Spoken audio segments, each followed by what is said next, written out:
menurut saya itu karena di TTS itu kan banyak orang Kristen ya.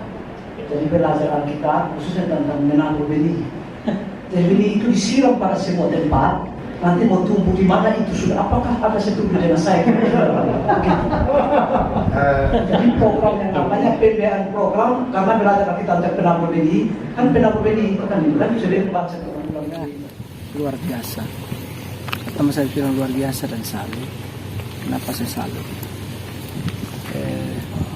Beliau tahu persis tentang keadaan TTS. Lalu beliau memilih untuk melakukan satu tulisan dalam kaitan dengan apa yang terjadi di TTS. Dan tidak hanya itu saja, beliau paham masalahnya sebenarnya itu ya, paham masalahnya itu terlebih yang paling penting itu. Dan yang kedua ialah beliau sebenarnya punya ide ya tentang bagaimana menyelesaikan masalah itu. Kenapa saya bilang begitu? Jadi dari disertasi tertulis tersebut kita belajar bahwa kemiskinan itu semata-mata bukan disebabkan oleh masyarakat, tapi kemiskinan disebabkan pada faktor luar. Faktor yang paling utama dari disertasi itu adalah soal pengambil kebijakan. Jadi kalau dari diskusi awal sampai terakhir itu masalahnya ada di pengambil kebijakan. Makanya berangkat itu tadi kalau adik-adik perhatikan pertanyaan saya, 1,8 triliun itu kebijakan pro kemiskinan berapa persen? Ya kan? Kalau seorang anggota dewan yang sekarang uji saja dia tidak jelas berapa persen alokasi itu apalagi masyarakat. Itu pertanyaan saya itu pertanyaan prinsip itu. Lalu saya tanya, 1,8 triliun APBD itu apalah pro? Kita tahu, orang semua tahu kok TTS itu miskin. Tapi dari sisi penganggaran, ternyata beliau tahu juga bahwa sektor yang perlu dibiayai itu adalah sektor pertanian, sektor peternakan, dan sektor kelautan perikanan. Menurut Dr. Martin, kalau 3 sektor ini didongkrak, itu akan berdampak pada aspek ekonomi.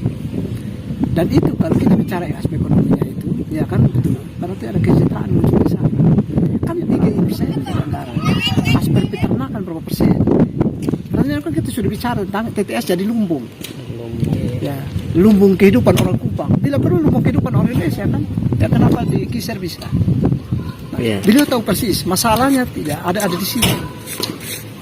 Makanya saya tanya berapa persen, kan beliau sendiri bilang bahwa ini ada. Nah, sehingga saya menggunakan ayat Alkitab tadi. Kalau begitu berarti bahwa pengalokasian anggaran di TTS itu dia istilahnya hambur pada semua jenis ini. Kalau 100 lebih program, ya kan tadi dikasih tahu kan 100 lebih, ternyata anggaran itu dibagi rata saja. Kalau begitu jangan bicara pemberantasan kemiskinan. Itu berarti tidak ada program fokus mengatasi kemiskinan. Kenapa? Karena kita sedang berhadapan dengan kemiskinan, kita belakangan dan seterusnya. Pertanyaan itu yang saya bilang. Berapa persen alokasi APBD yang pro kemiskinan? 1,6 triliun masih tidak bisa. Ya kan?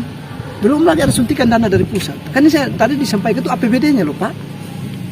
APBD. Kita tidak bicara APBN. APBN berarti kan ada suntikan ini. Pantasan masyarakat TTS berarti sekali lagi yang disampaikan tadi bahwa eksekutor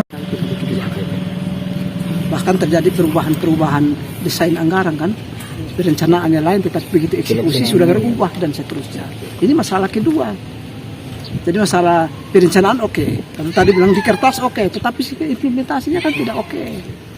Nah itu yang sebenarnya jadi bagi saya Dr. Martin ini sebenarnya adalah ya saya pikir ya luar biasa.